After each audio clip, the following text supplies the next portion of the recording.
So hello, everyone. Happy Friday. My name is Amanda Benton. I'm an Assistant Director of Alumni Relations at Marist and a graduate from the class of 2011. I'm excited to welcome Jeff Sutphen from the class of 1999, and Kevin McCall here from Career Services, who is co-hosting this with the Office of Alumni Relations. Due to the number of participants, as you probably noticed, you are muted to start. Please use the chat options if you have any technical questions for me or that someone else on staff can help you with. If you have a question for Jeff, you can use the raise hand function and we will have time for some Q&A at the end. If you use that raise hand thing, I will call on you when it's time for that. So without further ado, I'm going to welcome our host, Jeff. Thank you so much for joining us. Jeff Sutphen graduated from Marist in 1999 with a degree in radio, TV, film, and has been corrupting the youth with that degree ever since. If you've watched Nickelodeon in the last 20 years, chances are you have watched something that he has had a hand in. He's hosted roughly 700 episodes of television, including Figure It Out on Nickelodeon, served as a producer and host for the Daytime Emmy nominated BrainSurge, and hosted ABC's 101 Ways to Leave a Game Show. Jeff is currently working for Bahakal Communications, creating shows to air on their 5 stations and hosting. Prior to that, he served as executive producer and showrunner on the Daytime Emmy nominated Ryan's Mystery Playdate. Jeff, thank you so much for joining us today. The floor is all yours. Well, thank you so much. First of all, thank you guys, Alumni Affairs and Career Services, for having me. I rarely miss an opportunity to shoot my mouth off. And I'd like to thank everyone who's joined us. I know we tried doing this in the fall. My apologies. I had something that came up very last minute. So thank you for returning to listen to me shoot my mouth off. As Amanda kind of outlined everything, those are the highlights. But I think one of the things that I really wanted to kind of talk about is my very odd career path. I came out of Marist, and I was very headstrong of saying like, oh, I'm gonna be an editor. That's what I want to do. I worked in the media center with Joey Wall, who I see is here, and she helped teach me how to edit. And that was like, editing was my thing. And I quickly was spending as much time as I could in an edit at my first job at VH1. And I kind of realized it was the person next to the editor who really was the one crafting this vision. And I said, oh, I think I want to be that guy. So I kind of started going down the producer route, and one thing led to the next. I was kind of working my way up through there and through a series of happy accidents and different jobs. And I worked in graphics, and I ended up at Nickelodeon. I got hired as a producer for a daily live show. And they said, hey, we got this one little thing. Do you want to do some on-camera work? And so I was like, yeah, sure. Why not? They're like, you'll be a superhero in a full body leotard. And I was, well, yeah, I'm pretty comfortable in spandex. I think I can say that very confidently. I've spent probably a bulk of my adult life in a full body leotard. But the kind of the grand, ramblingness here is that I ended up thinking I was going to be one thing, did a bunch of different turns and twists, and I ended up in a completely different place than where I thought I would be. I was playing a part-time superhero on the live daily kids television show while producer by day, superhero by night. And I kind of, that every little thing led to its next incarnation of my career. And the beauty of it is now where I'm at now. All of these things that I've experienced over what I think is still a pretty short career, I've been able to use and pour everything into that now. So kind of the biggest piece of advice that I usually pass along when people ask me, how did you get doing what you do, and how do I go down that path? I never set out to go down that path. I mean, so much of my career was happy accident after happy accident, but I went into it very much with the answer was yes. People would say, hey, can you help, or do you want to? And before they could finish the sentence, I said yes. And that allowed me to go into completely different areas. Like I said, I spent almost 2 years in VH1 on-air graphics, and I got to learn about how motion graphics are made and all that stuff. So like that made me a stronger producer moving forward, because when I needed graphics packaging and stuff like that for the shows I was working on, I could talk with the designers on the same level that they all use the terminology. And again, I think, you know, my experience in front of the camera has made me a stronger producer because I can produce hosts better knowing what it takes to be that person in front of the camera, and vice versa. As a producer, knowing what happens in the control room or in an edit, I can make sure that I'm hosting things to give the editors the best possible, you know, most liberty with their edits. But all that came from being open to saying yes. Now, that's not to say if you have a very, you know, this is the career path I want to be on, yeah, absolutely go for it. Because like I said, I came out, I was very certain I was going to be an editor. Like there was nothing else for me. And I was glad that I was able to kind of see different things. It also exposed me to things that I knew I didn't want to do, which is very important as well, because I got to see and do things that I was like, man, I never want to ever have to do that again. Like lighting. As you can see, I'm terrible at it. I'm backlighting and it's all blown out. So that it was just one of those things where I realized like things like audio scare the hell out of me even to this day. That I'm like, well, I'll try and learn as much as I can, but at the end of the day, it really is, I'll leave that to the people who know what they're doing. But I, you know, the other big part of it was when I did end up at Nickelodeon. I started at Nickelodeon in 2002, and it was on UPick Live, which was a live daily. We would go live Monday through Friday from 5 to 7. So we would get in at 8 in the morning and do all our pre-pro for the day. 3 o'clock, we'd go down to the studio, rehearse anything from 3 to 5, and then go live from 5 to 7. So it's a very busy day, as like I said, produce all day, shoot, edit, everything that needed to get done. And you're usually working 1 week in advance. So you're working on stuff for next week. And then you also have to keep in track what you're doing, not only that night, but also what's happening the rest of the week. So at any given time, you're managing three different workloads. But it was really kind of, it was just an awesome experience for me. And all the people that were working on that show, we were a very small, tight-knit crew. And a lot of the older people kept always telling us like, you don't realize how awesome this is. You don't realize how great this is and what an experience. And it was one of these things where, you know, at that time I was still relatively young, and I was like, yeah, no, I'm having a good time. And trust me, I'm having a good time. But now looking back on it, I do look at it and go, no, that was a really special, unique experience. And it holds a very near and dear place in my heart. And I'm at that point now in my career where people I work with grew up watching that, which is very strange for me. In some ways it makes me feel old, but in other ways it gives me instant street cred, because they're like, oh man, you were my childhood. And that makes me feel really good, because when I was doing UPick Live, I was very aware of that. I knew that, you know, once the show took hold and we were off and running and we were just doing really awesome in the ratings, like I had that realization that, hey, I'm going to be like an answer in a drinking game someday.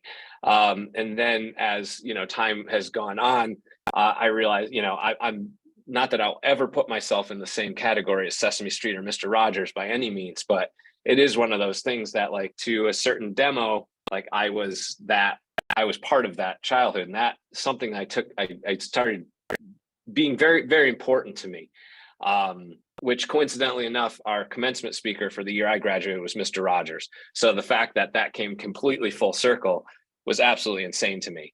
But I remember when I started doing UPick Live, I was talking with my parents on the phone. They said, oh, you know, what do you think? What you like? I was like, yeah, you know, it's cool. It's a job. As a career freelancer, you're always going from one gig to the next. You know, you're always on the hunt for what's the next thing.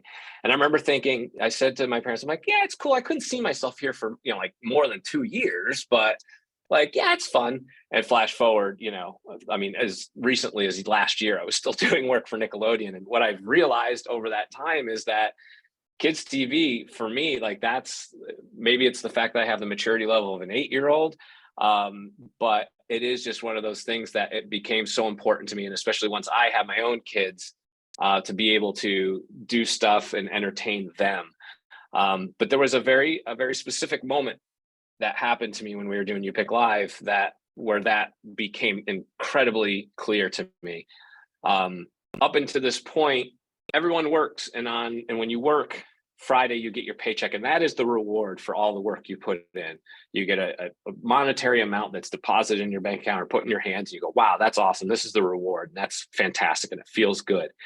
And up until this point, that was always the reward. I was always having fun, but we were standing in Times Square and we were getting ready to shoot something. And we were all out there and the cameras are ready. And this family of 4 comes up, as mom, dad, and a boy and a girl. And the 2 kids came running up to us and they're like, oh my gosh, it's from You Pick Live, it's Brent and Candace and Pick Boy. And they started talking to us. And so, the kids were like, oh, do you remember the episode where you did this and you said this and then she said that and then that thing fell? And we're like, oh yeah. And then they started going down and then there was this and this, and they were so excited about it. And the realization to me was like, You Pick Live was a live daily show. It was one and done. We did not do reruns. These things just happened, and that was it. We work in a disposable medium.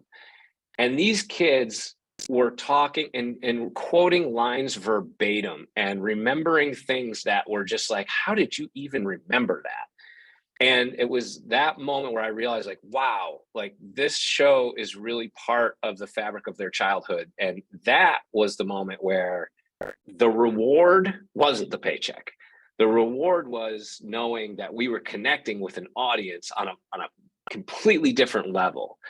And I started really taking that job as a responsibility. And, at first I was just kind of shooting from the hip, having fun, having a great time doing it. But that was the moment where I was like, wow, this is really a powerful thing. And I can't, I need to take that responsibility. It can't be taken lightly.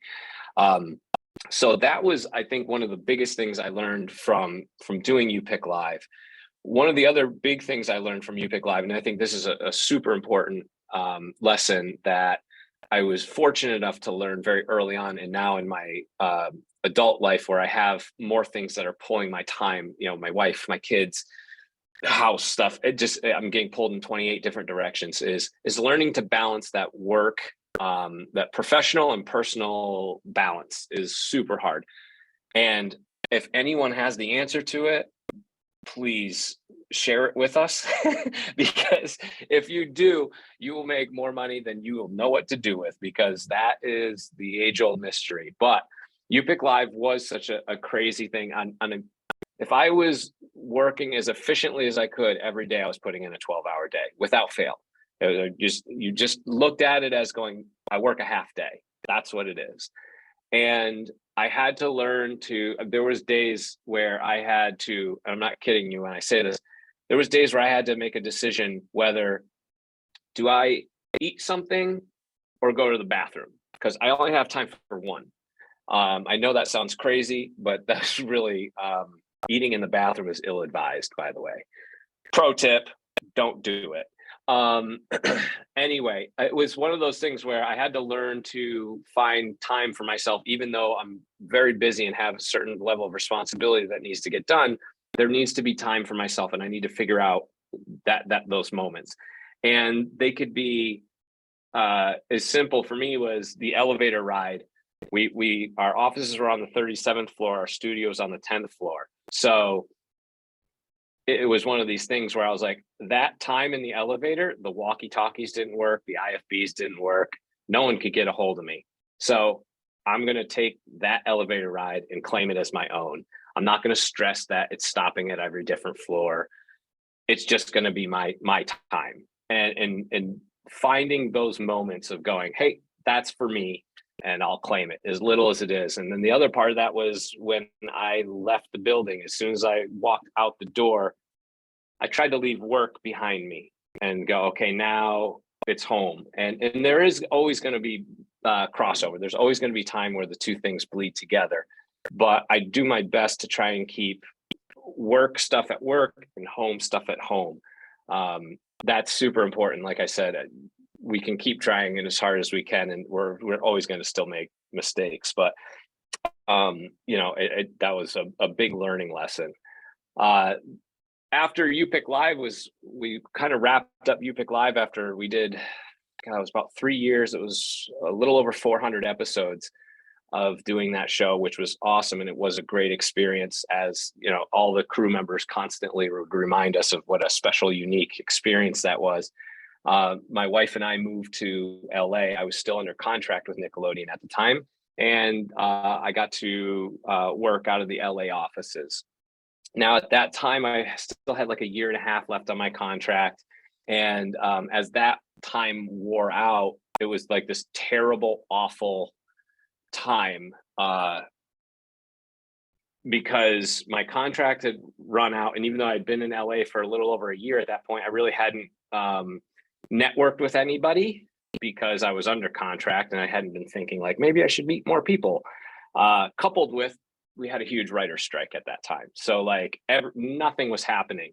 And I had to figure out like, oh my gosh, what am I going to do? And I started really kind of feeling a little, not panicky, but just reflecting on all the time that all the stuff I had done at Nickelodeon at that point, and really reflecting back on You Pick Live and getting nervous about going, man, did I drink the Kool-Aid or did I drink the champagne too early in my career? Was that it? Was that the top?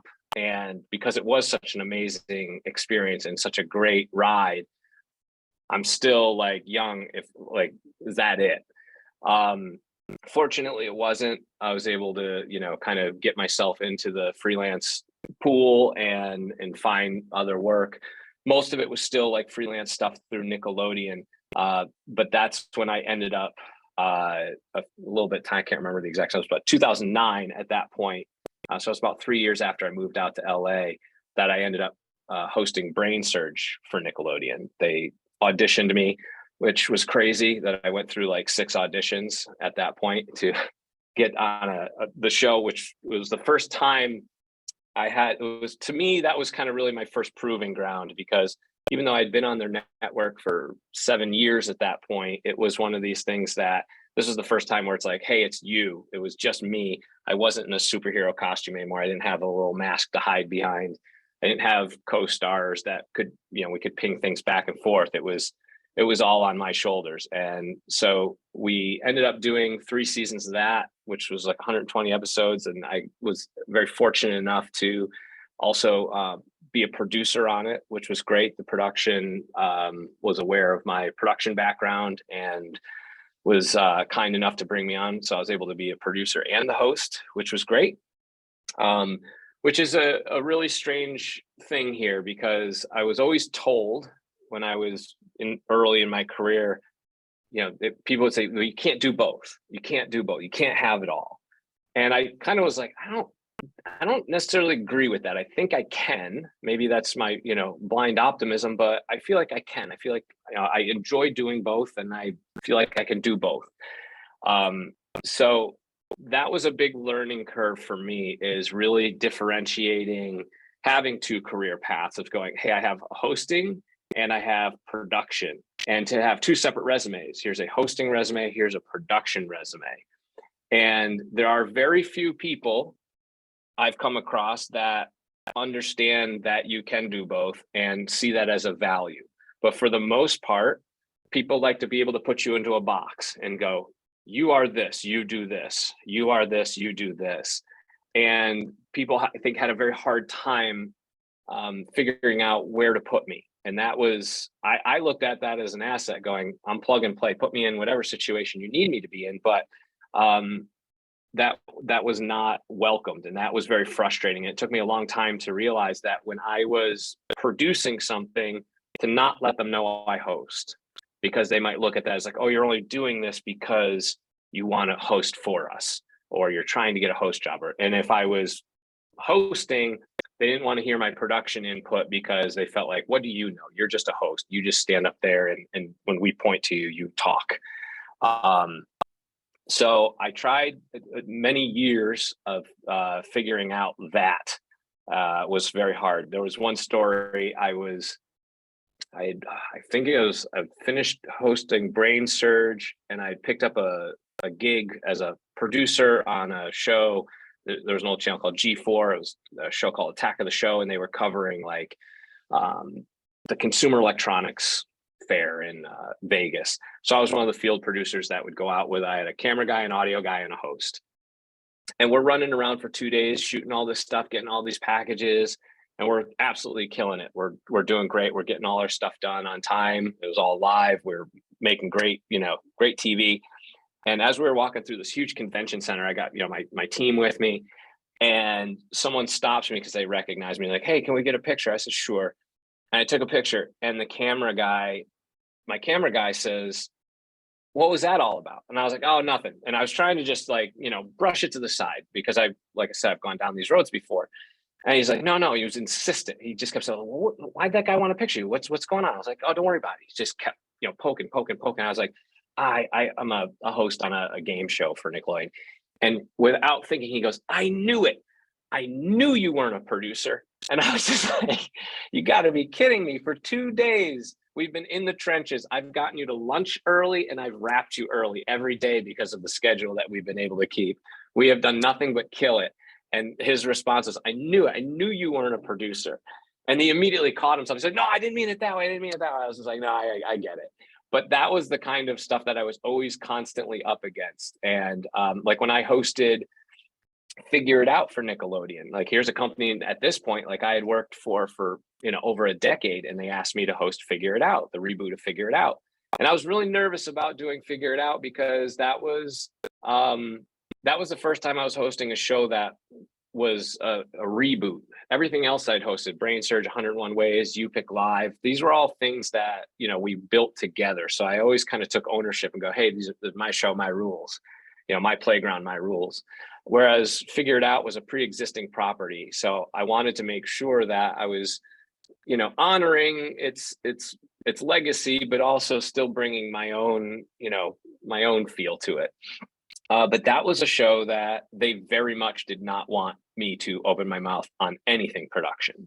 And that was really hard because there was ideas that I had to keep like, no, they don't want to hear it. They don't want to hear it. They don't want to hear it. So even though that show was probably the easiest thing for me to host, as far as content wise, it was the very hardest thing for me to host because it was really difficult to like kind of see certain things happening that I was going, oh, what if we did it this way? If we did it this way?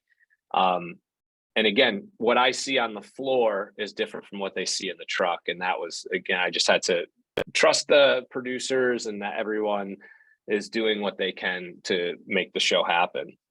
But the other show that I got to do in between those two was 101 Ways to Leave a Game Show for ABC. That was a crazy experience because it was big network television, prime time, multi-million-dollar budget. Each episode was worth like 1.3 million. We were blowing things up. We were driving trucks off of cliffs, and it was just helicopters and boats, and it was insane. I also get asked a lot, hey, do you ever get nervous? I'd never been nervous, especially I was very fortunate when I started on You Pick Live. My attitude was always, well, if we screw this up today, we always have tomorrow.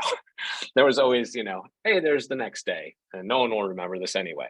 But this obviously came with a little bit more pressure. This was a huge, big budget show. It was the first time I was doing network television versus cable. It was an hour-long format versus half hour. And it felt like everything was on my shoulders. And the team behind this was the same team that did Wipeout, that did Fear Factor. As a matter of fact, they would shoot our shows on like Monday and Tuesday, and they'd shoot Wipeout on Thursday and Friday. So it was nuts that like I was getting thrust into this, everybody knew each other, and I felt like I was being thrust into a fraternity. They were super awesome at inviting me in, and it was crazy, but it was the very first time ever I got nervous on camera. And this is another thing that I had to learn that has served me well, is I realized like as I was getting ready to go and they're counting me in, there's, they got 2 helicopters circling to get helicopter shots. I've got behind me is a jet boat who's going to yank someone off this dock and throw them across the lake. Parked over there in the parking lot is a monster truck, and we're going to crush cars later. I've got everyone looking at me. I'm like, oh my gosh, like I'm going to get found out that like, I'm just a kid's game show host. Like this is way out of my league. Like, what am I doing here? And it didn't make anything better when the exec producer, who I'm very friendly with, comes up and puts his hand on my shoulder and goes, hey, don't fuck this up. I got a lot riding on it. So he says it half kiddingly, but that didn't help matters at that particular time. But anyway, as they're counting me in, and I'm kind of like, oh my gosh, like this is nuts. What am I doing? I realized they hired me for what I do. They hired me for who I am. And as long as I don't get inside my own head and just trust my instincts and what got me here, we're going to be fine. And that was what I did. And that was something that I felt was a very valuable lesson for me to learn too, of just going like, no, you got this job because of what you do, what you bring to the table, whether that's in a production sense or an accounting sense, no matter what it is, like be confident in what you do. You got hired for a reason. So as long as you keep doing that and don't psych yourself out, you're going to do fine. And so again, like anytime I find myself overthinking things, which I do a lot, I often have to remind myself like, hey, slow down. You're going to be fine. And it's okay to make a mistake. If you're going to fail, fail fast and pick yourself up and do it again. Don't fail again. I don't mean it that way, but you know, so 101 ways was like I said, that was a great learning experience for me to, well, not only that I learned to get to blow up cars and drop people off cliffs, but I learned to trust myself. Let's see, let's go. As time went on, I kind of realized I was able to do a lot of really awesome different things in my career. As the hosting kind of like, as that kind of wound down, and what happened there was really a change in the tides. It became very much about having celebrity hosts. It was a lot of, hey, let's get Kevin Hart or Ryan Seacrest or Steve Harvey. It was just big names started dominating the hosting space, especially in the game show space. And it was one of those things like at that point, like, while I had a resume that had over 700 episodes of TV and a bunch of people that I worked with that were in my corner, I just couldn't compete with that. So I didn't necessarily say I'm not doing it anymore, but I just, again, shifted gears and put all my eggs back into the production basket. And again, it's that pivot, that ability to say, hey, I'm going to keep doing this. And that was, even when I was hosting a ton of stuff, I still would pick up production gigs in between hosting stuff because one, I love production. That was my first love. And secondly, I'm not good at sitting still and not doing anything. And I wanted to keep those tools sharp. So it was a relatively easy transition back to production because I never left it, but it still was one of those things where I had to kind of keep the hosting resume over here. And my real approach there was, I'm going to let the hosting pursue me versus me pursue it. Like I got rid of the agents, the managers, the lawyers. And I was just like, hey, if someone calls and says, do you want to come audition? I'll do it. But I wasn't going to go out and look for it anymore because one of the things I've kind of really grounded myself in is if it stops being fun, then I don't want to do it anymore. And whether that's on a personal or professional front, I kind of use that as my gauge. And I was still having fun hosting, but I found myself getting very angry when I would turn on the TV and see something. I was like, well, I didn't even know about that. Why didn't my agent know about that? I'd call my agent. It's like, hey, I just saw this. Like, how did I not know about this audition? And I found myself getting like angry about things. I was like, that's not me. I don't want to do that. So that's when I kind of really decided that I'll kind of just put that over here. And if people call me for it, great. So that was really kind of when I transitioned all back into production and continued to climb the ladder there. And then that's when I got to work on Ryan's Mystery Playdate. I was hired to be the showrunner and executive producer for that. And I helped build that from ground up. I mean, from a paragraph to a pitch document to shooting the pilot to all 5 seasons. I got to be in ground level at and hire my team and this was awesome because I finally had gotten to that level where I could make all those decisions. And it was like, wow, it's just bigger decisions, bigger headaches. But the beauty of it was like I had a boss that was very much, he was great at dealing with the network and keeping them like, I'll deal with the network, you just keep doing the crazy stuff you do.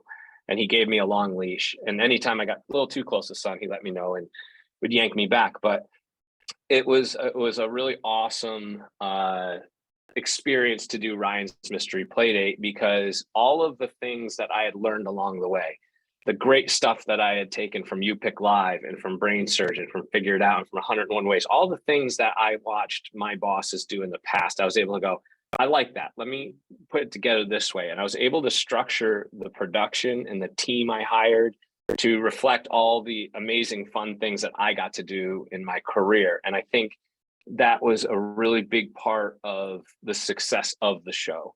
Is, again, I have built my career out of, if you can have fun doing what you're doing, it reflects on camera, whether that's as a host, whether that's as a producer.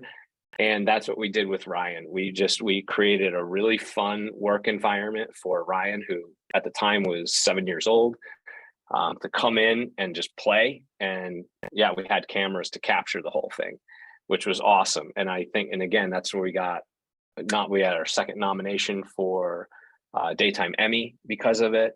And it was just, again, an awesome, great pleasure. We got to make stupid things like this. That's French onion. This is one of my favorites. It's Hero Sandwich. It's America's favorite sandwich, and he flies and saves the day. So, Ryan's Mystery Playdate was just really kind of that culmination of everything coming together for us. And it was good. I've got tons of stories. I think, if anyone's got any questions or wants to hear stories, I'll open it up to the floor. Thank you so much. I'm going to start with one of the questions that came in during registration so that the people who are on have a chance to raise their hand or type something in if they want to. But one of the questions that came in from Brian was, how do you see the production of content changing over the next several years due to changes in viewing habits? That's a really good question, especially in kids' TV. What we're seeing is kids don't necessarily, that giant rectangle that hangs on your wall, that's today's second screen. Everything is happening right here now. And not only is it happening right here, but it's happening like this, which is driving me crazy because I got to figure out how to do production up and down versus this way. It's a great question. I think especially if you're making content for the younger viewer, you got to think about how it's going to play on a small screen. So you really have to think about even the small details. Is that going to play? Are people going to be able to see that on a small screen? The other thing that is what has been wildly frustrating for me, but I'm trying to wrap my brain around it, is with the increase in YouTube viewership, where everything is it's about jump cuts and constantly go. Things don't need to look slick. People don't care that that's a beautiful edit and those are great graphics and stuff like that. So that's been something for me that I've been banging my head on a wall going, I've worked so hard in my career to make everything look as polished and as clean and as slick as possible. And then you got this stuff where it's like, no, don't worry about that. Don't put graphics on it. Don't put lower thirds on it. And don't worry about jump cuts. So being able to kind of let go of a little of your pride and just going, all right, this is an acceptable format now. I personally think that we are going to see the death of cable, cable providers in the next, gosh, if they're still around in 10 years, I'll be shocked. But, everything is just app based now, and everyone programs for streaming services and apps. So I think it's all very connected. And I think we're seeing a shift to a new model. And then I think, just recently we're seeing that model even shift and going, streamers were all about creating content and keeping it behind their wall and going, this is ours, this is ours, this is ours. Well, the model for making TV was make a show and then sell as many places as possible. And that's how you made your money. Well, with streamers going, no, we're going to keep it as our own. The only way you can see it is to get subscribers. I think people are starting to see that we can't be spending as much money on these things if we're going to keep it here. And we got to start figuring out how this model is going to change. And that's, I don't think anybody right now has the answer. I think there's people out there that have some pretty good ideas. And we're going to see, just look in the recent past, like Netflix ushered in the model of just dropping everything all at once and just going, hey, binge watch everything. And, you know, we grew up watching, you know, appointment viewing. Man, if you didn't catch, you know, an episode of Friends on Thursday, you didn't get to see it again until it was in reruns. So the fact that everything is available at your fingertips right now is good, but it's also one of those things going, okay, well, we can't keep this constant high volume of just putting out new content all the time.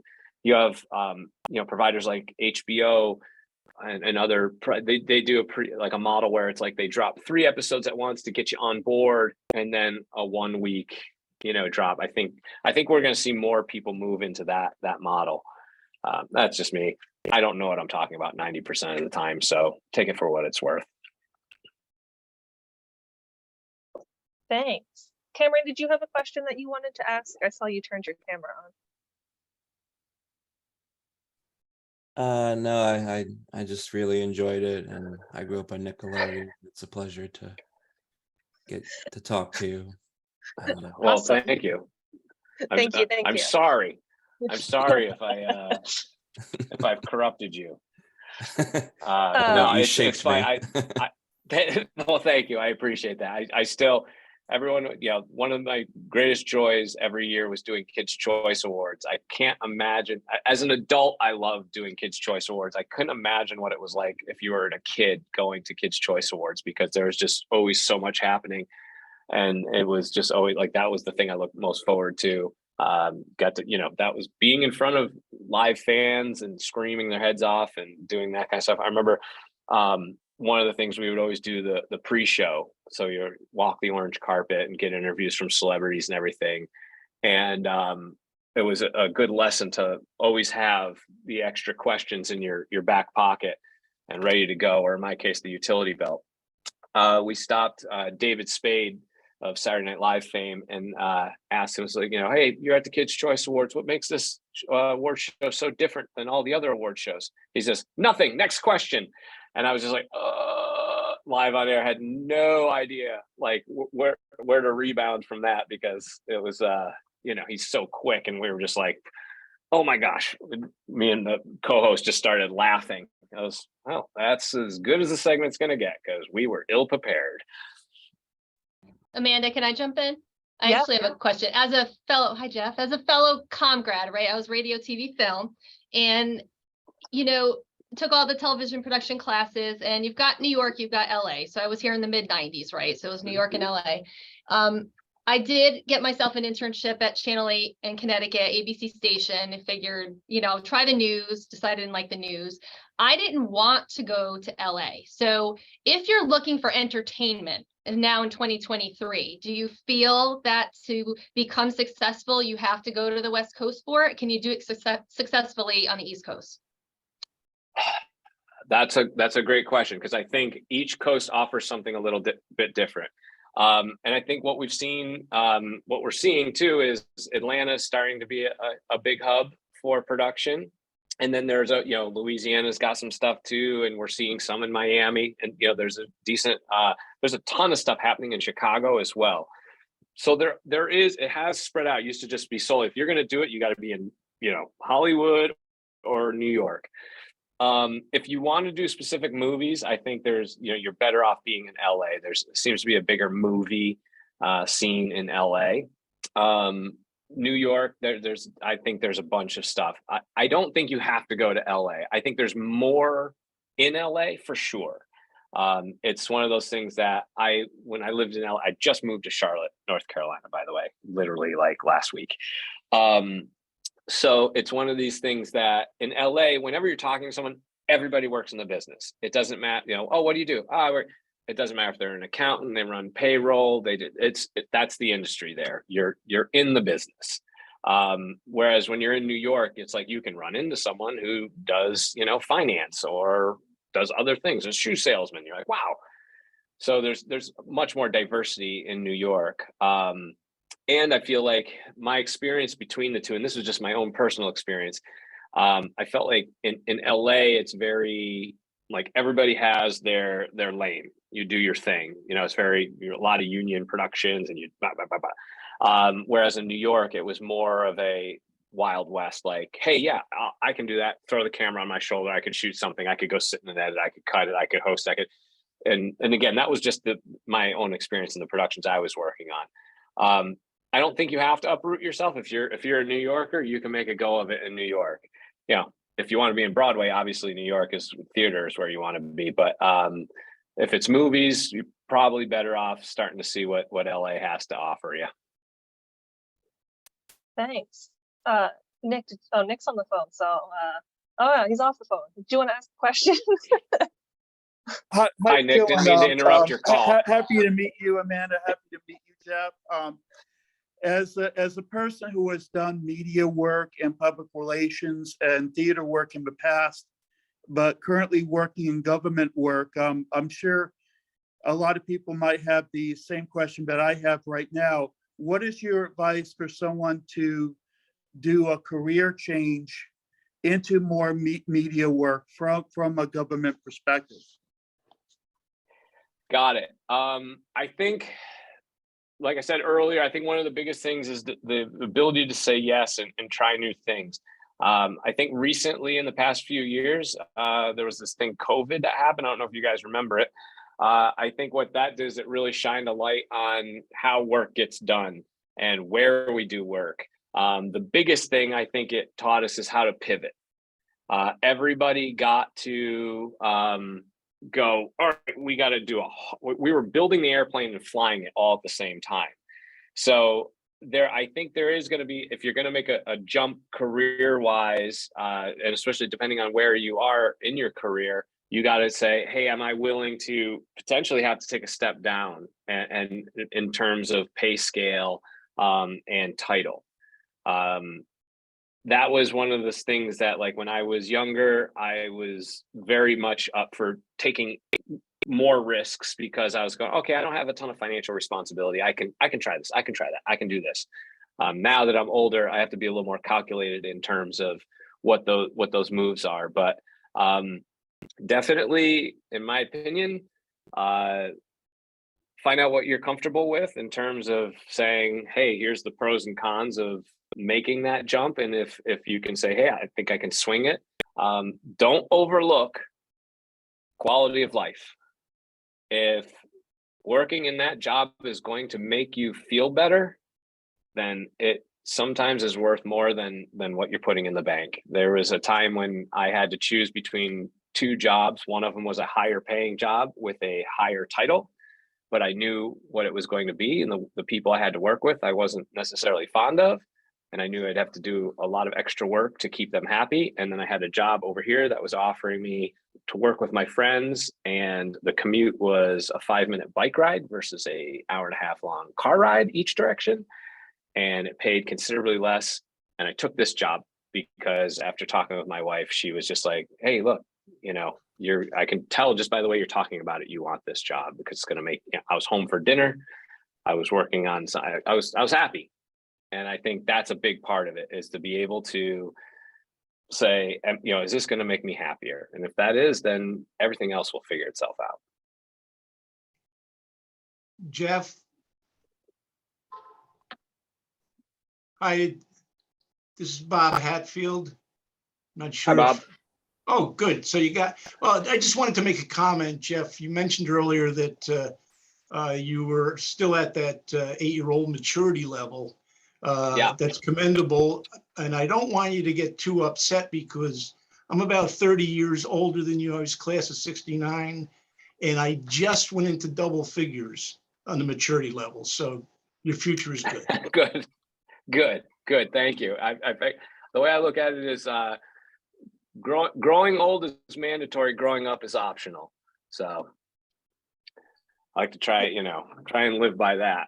It keeps me until the knees go out, at least. It's a good philosophy of life.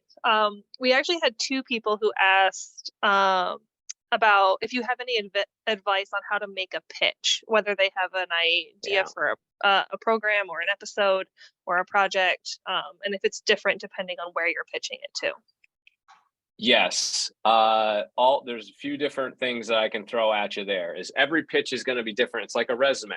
For whatever job you're doing, you want to tailor your resume to that job when you're applying. So pitch is kind of the same. It's very important, to know what the network is looking for, where you're pitching it to, find out, get a hold of what they're, whether it's you ask someone at the company or whatever, or if you get like, there are things that get blasted out from agents and stuff, say, hey, here's what networks are looking for. And so to have those things and to know their buzzwords and stuff and try and fit those into your pitch, whether they're verbally or actually in the paper document. Every show's different. Scripted shows, I don't do a ton of pitching scripted. I wouldn't know really much about that, but like pitching game shows and stuff like that, you really want to make a clear cut, like, hey, this is how the show plays down. Here are the rules. And then there's I always try to make two documents. One is the pitch document, and the second is the Bible. The Bible shows all the particulars, all the intricacies of like the scoring. If there's a tie, here's how we're going to handle that. If this happens, here's how you handle it. The contestants need to be handled this way. Those are all the particulars in the nitty gritty. That is something if you have that on standby in case they ask you those particulars. Then you have, your pitch document, which is commonly referred to as a leave behind. In today's day and age, you don't leave it anyway because no one takes real meetings anymore. You just do it on Zoom. So you would follow it up with an email, but that is more like lots of pictures, a few little like, then this happens, flip the page, more really fun graphics and stuff. That gives them, a broad stroke of here's the idea and the concept of how these things happen. Pitching is crazy. Pitching is like auditioning. It's a numbers game. You're just going to have to constantly go out. And then I have tons of stuff that I've pitched. And after you make the rounds with it, it's really hard to say, okay, I'm going to put this up on the shelf. But you have to remember, you don't have to put it up on the shelf forever. It's just for now, because I've had things that happen where I pitched it, we've made the rounds, and it was a pass all the way around. And then like a year later, someone from a network was like, hey, do you remember that show you pitched us about? Bring it back to us, because now all of a sudden the company directives have changed. And that's what you'll see a lot of is whether they're switching companies or things change within the company, these ideas don't ever, you don't ever have to just throw them out. Have that 3-ring binder that you have tucked away on a shelf that's got all your pitches in it, and just kind of take it and dust off. Oh, this needs a little updating. Oh, we can incorporate social media now. We didn't have that before. Just kind of always tweak. And like I said, just always remember for now. We're not giving up on it. We're just putting it up on the shelf for now. We'll come back to it. Thanks. Rob, did you have a question you wanted to ask? I saw you raise the hand. Hi, I'm Rob. I'm Rob. class of 2022, so just graduated in May. So. Congratulations. Let's see. Well, first off, it's kind of like not really what I wanted to ask first, but was the Brain Buzzer game show, was that the one with like the light up tiles on the floor and the patterns stuff? I remember Yes, that came out. I also watched the How Weave game show, and that came out. That was at 2011, I think. So 2012. Yeah. Yes, I think that was 2009, Yeah. 2010, 11, somewhere in there. Yeah, I was never good with numbers. The guy that hosted it? Yeah, guy? I'm the Wow. I'm the guy. Anyway, back to my original question. So I was actually also worked on like editing when I was in Marist. I actually got certified in 2 different programs last year, so that's where I kind of want to go. But I'm actually also attending a career fair on this Tuesday. So, and want to know, congratulations. It's gonna be like a good idea to like branch out, even if like you find a job that's not exactly, maybe you're not really qualified, maybe you don't have like requirement, or maybe like it's not in like your field, but we just like to branch out and just go there and give your resume, cover letter and stuff like that. Do you say that's a good idea to do that? It could never hurt, as long as it's something that you have an interest in. Because I think, for me personally, it would be very hard for me to go to work every day and do something that I don't want to do. My dad worked his entire career at the telephone company. I couldn't tell you to this day what he did, but as a kid, seeing him go to work in a suit and sit, and we'd visit him at the office every once in a while, it's like, I don't know what it is you do, but I'm not wired to do that. So I think that's important, is not only knowing what you do want to do, but knowing what you don't want to do. So I don't think there's any harm in branching out and learning different things.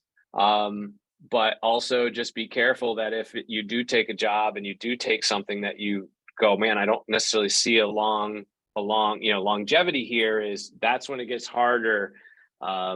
Which is something that Nicholas had asked earlier about, hey, how do you transition out of the career, is to say, man, I'm in this really deep and I'm making really good money. And if I do quit now, I'm going to have to take a huge step back. So that would be my only career advice there. But definitely, it's always good to, test the waters. Kelly in the comments asked if there is a host that you've modeled your hosting style after. Oh, that's a good question. Is there a host that because the hosting thing for me was never a planned, like, oh, I'm going to go out and do this. I didn't really think like, oh, I want to be this guy. I think if I had to, looking at everybody, I kind of would always compare myself, I guess, in the Regis Philbin area, just because I think he was one of those guys that kind of did a bunch of different things. He did game shows, he did talk shows, he was very versatile, could kind of get plugged into anywhere, and he had a very playful way about him. I think I kind of would lean into that a little bit more. The thing, like, I'm not an actor. I never claimed to be an actor. And that was one of the things I would tell people when I would go out for host auditions. I say, like, I do the best imitation of myself.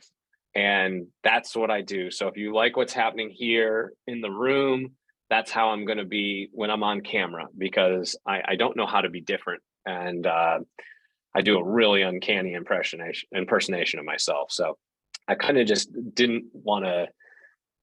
And that's the other thing too, is I ended up doing a lot of game shows, which was awesome and really fun.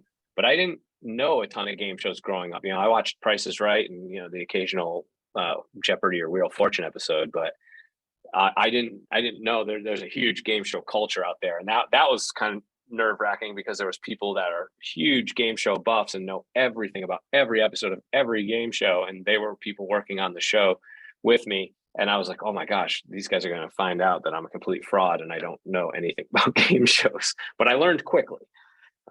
So I hope that answers your question. It was a pretty roundabout way. And I think that kind of segues perfectly into this other question. What is the casting process like for a TV host? They also included voiceover actors. I don't know if you have experience with that as well, but I do. I have a little experience in the voiceover world, predominantly doing promos and stuff like that, never character stuff. I'm not a voiceover artist. Like you see these people who do, I got to sit in on tons of sessions of like SpongeBob and a bunch of other, Fairly Odd Parents and other Nickelodeon properties. And it was amazing watching those people work. I could never be that person. Nickelodeon at times would ask me, hey, do you want to come in and read for these characters? And I would say, sure. If you want the character to sound like this, I'll do it, but I can't do voices. So like, I remember actually, I think I auditioned to be Blaze for Blaze and the Monster Machines. But it's the casting process for a host is you generally are given like the top of the show, like, hey, welcome to such and such show. And every script reads, the only game show where blah, blah, blah. It's unbelievable. Everyone writes the exact same copy for every show, no matter what. It's the only show that does whatever we say it's going to do.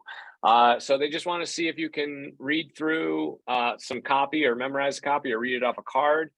They might then also they'll have someone stand in and have you like meet a contestant to see how, you can banter back and forth in an unscripted sense.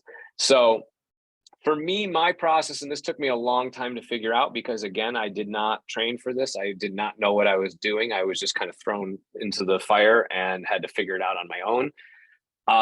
My approach was always, anyone can read a prompter, anyone can read a cue card, anyone can memorize something. I wanted to leave them with something that was something like, oh, we remember Jeff because he was the guy who did it this way. So I always wanted to walk away going, I felt good about what I left behind. I felt good about what I did. That's the way I would have done the show. If that's not what they like and that's not what they're looking for, I'm okay with that. There are certain shows that I was like, oh man, I really want that. But it obviously doesn't always go your way. But that was always my thing, is just to kind of take, I would go in and give them, I would tell them, I'm going to give you one, I'm going to throw everything up on the wall. And then they would say, and then I say, if after that you want me to do something differently, you let me know. So the first one out of the gate, I was shooting from the hip. I was throwing all the zippy one-liners in. I was doing my own thing. And then if they said, great, that was awesome, see you later. Or if they say, hey, can you do that? Just dial it back 5%, lose this, do that. And then to show that I could take direction as well. So I'd give the second take exactly how they wanted. And that shows that you're malleable and willing to play ball. So my advice in an audition sense, whether it's, again, I'm not an actor, so I've never been on those sorts of auditions, but is to try and leave behind something that makes you memorable, that separates you from everyone else who's going to come in and read the same copy over and over. Great. I'm going to do one final question. It actually just came in. You mentioned moving to LA at one point, and then obviously having to network while you were there. Since LA is so spread out and requires a car to get around, usually from A to B, how difficult is it to meet people and get out there and network? And I don't know if you have experience with networking in New York City, but how different is it in your opinion? Definitely different. A lot of people are, I call professional lunchers. Hey, let's grab lunch. Hey, let's grab a coffee. So it's normally a lot of networking I experience is over like a coffee, or hey, can you meet me at this place? And you have to be able to do that. Again, I think COVID in the last few years has changed up a lot of that, and people are very accommodating to now meeting over video and Zoom. I personally still prefer an in-your-face meeting. I'm very much an in-the-room type of person. I feel I present myself better in that scenario. So I'm always partial to whether it's a pitch or an audition or whatever it was, I want to be in the room if possible. But definitely sign on if you're going to be in LA that you are going to put some miles on the car. And it's just, again, now you got to go, all right, well, to go get coffee with that person, I might only get 15 minutes of their time, but I might spend an hour and a half in the car round trip to do that. Is the juice worth the squeeze? Yeah. If it's building contacts and building relationships and stuff like that, then for me, it is. I'm all about, getting to meet as many people as possible. Wonderful. Thank you. Samuel in the comments clearly agrees with you. Don't move to LA without a car.